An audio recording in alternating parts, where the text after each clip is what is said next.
There was a 6-year-old girl who decided to spend the Saturday with her best friend from first grade.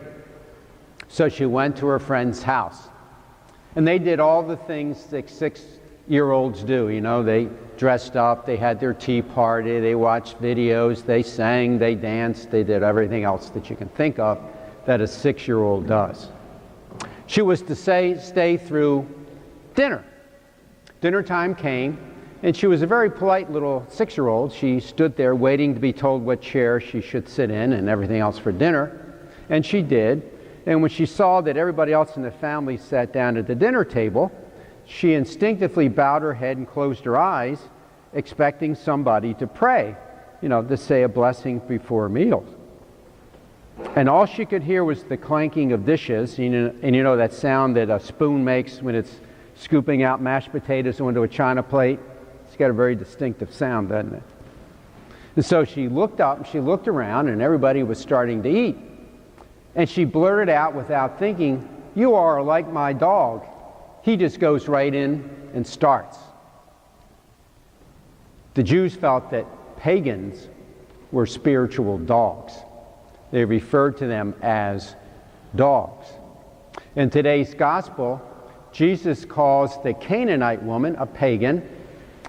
Mark calls her a Syro-Phoenician. It's the same thing. It's the people that lived in that area that Israel always had fights with all the time throughout the formation of their country. And he calls her a dog. So that might make you a little bit uncomfortable. I mean, where's this Jesus, loving, kind, forgiving, meek and mild and everything else like that we've gotten used to? Why does he treat her the way he does? He's being very mean-spirited, we think. And that's because we think with the mindset of a 21st century Westerner, technologically savvy, except for some of us who still have trouble with their computer and their cell phone, but everybody else has a certain mindset. And it's not like a first century Near Eastern, Mediterranean basin peasant. But when we learn what that mindset was, we understand exactly why Jesus said and did everything that he did, because he was a person of his time and culture. So we need to go to the social science commentators on Scripture to understand this passage. Now, we've had other hard passages too, haven't we? Where he says, hate your mother and father. If your hand causes you to sin, cut it off, and those kinds of things. So I think this fits into that same kind of a passage. We just don't naturally understand it. But if we understand three things, we'll know why Jesus acted and said what he said. First has to do with the fact that the culture he lived in was an honor-shame culture, not a guilt culture like we live in. Second was, it was a confrontational culture. And in your face, we would say today, type of culture. I think we're going back to that, at least by what I see on the cable news networks every night. Nobody's civil to anybody else anymore. They just scream and yell at each other and say terrible things about one another and everything else. But it was a confrontational culture in which this idea of a challenge/riposte played out. More about that in a minute. And third was, this culture had an idea, a definition of what the word faith meant, which is not anything to do with an intellectual pursuit. It has nothing to do with doctrines and dogmas and things like that. So let's go back to honor-shame. Everybody was born with a certain degree of honor based upon where they were born, who their father and mother was, and what the occupation was. This week, we celebrate the feast day of Nathaniel/Bartholomew, one of the 12 apostles. And if you remember in the Gospel according to John, Philip comes to him and says, Nathaniel, guess what? I found the Messiah. He's Jesus of Nazareth. And do you remember what Nathaniel says? Did anything good ever come out of Nazareth? We know what people from Nazareth are like. And or other times when Jesus did his first homily at Nazareth, isn't this the son of Joseph the carpenter? Isn't Mary his mother? Don't we know his family? Where did he get all this stuff he's talking about? So you were ascribed a certain amount of honor by virtue of those things. And if you were to get more honor, it had to be given to you in public. No privacy in Jesus' world at all. Everything was done out in public. People were running in and out of everybody's houses and everything else like that. So we have to deal with honor and shame. Now, Jesus had sent his apostles out in the gospel according to St. Matthew to the lost sheep of the house of Israel. He was meant to do for them what Jesus had been doing in his ministry: teach, preach, heal. But only to the lost sheep of the house of Israel. He told them specifically, stay away from pagans, stay away from Samaritans. And here he was going through Tyre and Sidon, a pagan area, and a pagan woman comes up and asks him for something. So at first, what he tries to do is ignore her. See, if he had suddenly just automatically done what she wanted, he would have done something shameful in regards to his apostles. Because he would be doing something he told his apostles not to do. Okay? He would have lost honor. They would have thought he was being dishonorable. You told us to do one thing and you do another? Think about that, Do as I say, not as I do, kind of a thing. And so he would have done something dishonorable, so he's trying just to avoid her, plus the fact he doesn't think of her as his equal because she's a pagan, and the rules of honor and shame really are between equals, kind of thing. So he tries to ignore her at first. 2, confrontation. She has a confrontation with Jesus. They go back and forth. Now you notice in all the Gospels, Jesus has these confrontations with groups like the Pharisees, the Sadducees, the Herodians, the scribes, and everything else. And it's what Scripture scholars call a challenge/riposte. Remember, most of the time they come up to him and say, Jesus, we've got this question we want you to answer. And they think that the question is such that he really can't answer it without making a fool out of himself, okay? Without shame coming into play. They want to dishonor him in public. And of course, what does Jesus do? He refuses to answer their question, and instead he throws a question to them that they can't answer. And it's called a riposte. It's a fencing term, which means to parry back. So I come towards you like in fencing, and then you swish it away, and you come back and parry your own way to make the strike. And Jesus always does that, and he always wins. Think about it. Until the Passion. And what does he do during the Passion when they confront him? He keeps silent. He doesn't come back. You see, during his life and ministry, he always won these challenges because he used to insult them back and throw the question at them that they couldn't answer. So here we are with this woman. And throughout the whole thing, this woman always treats Jesus with honor, doesn't she? Lord, an honorific title. Son of David, an honorific title. A messianic title. She kneels at his feet. She's always very respectful and honorable toward him. And so what does Jesus say? He comes back with a retort that's meant to insult her.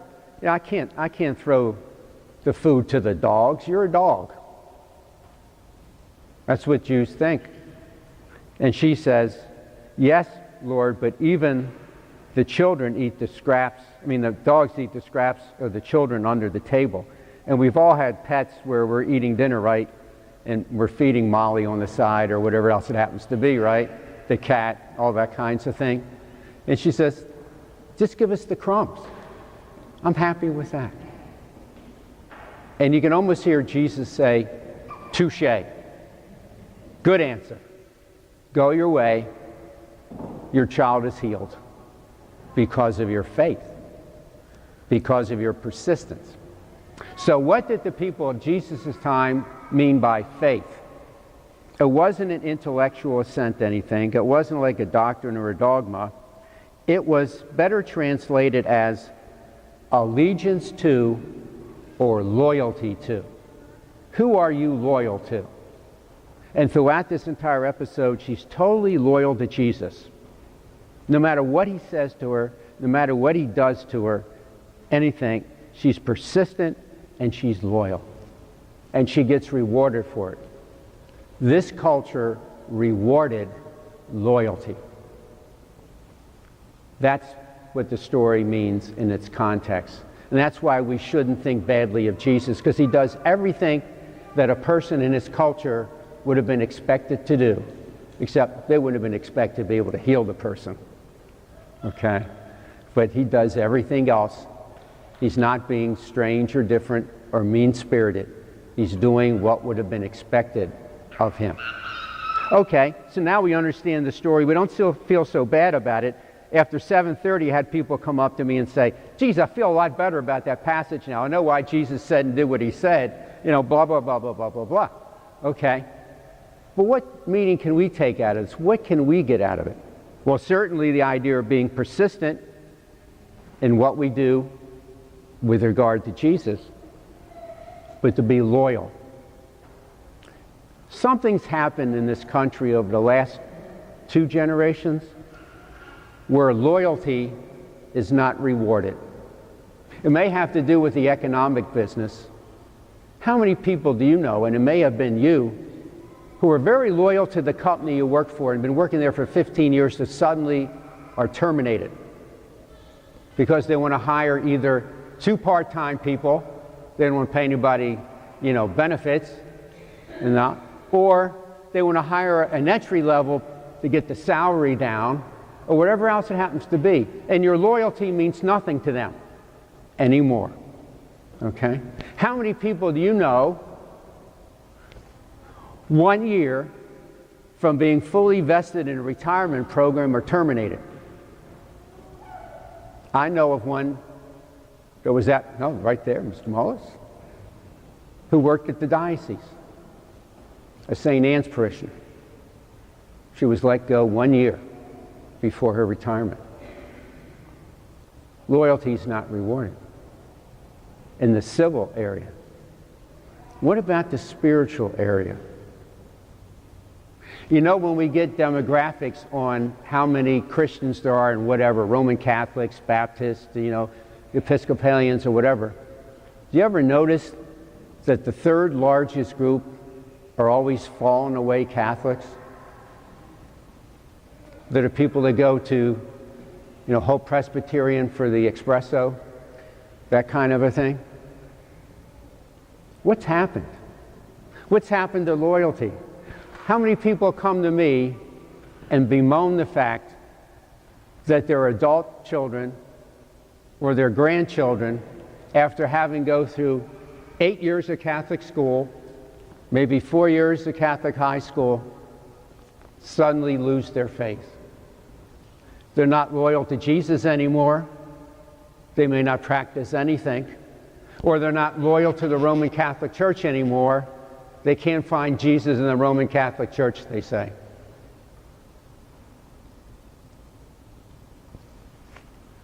I'm going to give you a challenge. And you can come back with a riposte after Mass if you want and tell me, no, go away. Think about what you and I can do to reactivate loyalty to Jesus and to his Roman Catholic Church in our families, in our neighborhoods, in our city. We need to do that. Jesus is here with us.